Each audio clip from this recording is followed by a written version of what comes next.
Айка Сыргатаева Алыш Федерациясына президент кылып ырчы Анжеликаны дайындаганыңарды угуп, бүгүн көптөр шоктон эле ичип кетти окшойт. Чын эле кадр маселеси ушунчалык тартыш болуп калдыбы же башка талаптар менен тандай баштадыкпы?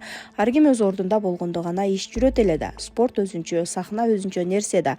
Кадр саясаты боюнча олуттуу ойлончу убакыт келип калган окшойт деп жазат ал Facebook баракчасына. Нурлан Сурабалдиев чөкпөс кеме же бардык доорлордун министри Акылбек Жапаровдун феномени. Акылбек Жапаров Кыргызстандын саясатындагы эң карама каршылыктуу фигуралардын бири десем жаңылышпайт болушум керек. Аны эл арасында бардык доорлордун министри деп аташат. Анын байлыгы жана кылмыш жоопкерчилигине тартылбаганы боюнча негизги 3 себептери болушу мүмкүнбү?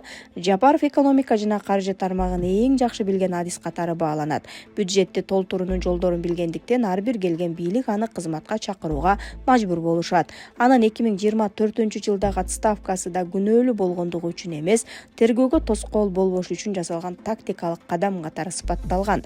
Расмий кагаздарда Акылбек Жапаров кедей атка минер катары көрүнөт. Негизги байлыктар анын жубайына, балдарына же жакындарына таандык бизнес түзүмдөр аркылуу жүргүзүлөт. Бул укуктук жактан аны түз айыптоого тоскоолдук жаратат. Мамлекеттик кызматтагы 30 жылдык тажрыйбасы ичинде ал ар дайым суудан кургак чыгуу техникасын мыкты өздөштүргөн. Ал тургай Финпол же ГКНБ тарабынан козголгон иштер да көбүнчө жыйынтыксыз аяктап же башка нукка бурулуп кеткен. Учурда Акылбек Жапаров экономикалык маселелер боюнча китеп жазып, эл аралык форумдарга катышууну улантууда. Бул анын саясий аренадан толук кетпегенин далилдейби? Өмүр бою мамлекеттик кызматта иштесе, мынча байлык кайдан келген деп жазат ал. Регион телеканалы мурдагы министр Чыңгыз Айдарбековго кылмыш иши козголду. Ички иштер министрлиги мурдагы тышкы иштер министрине карата кылмыш иши козголгонун билдирди.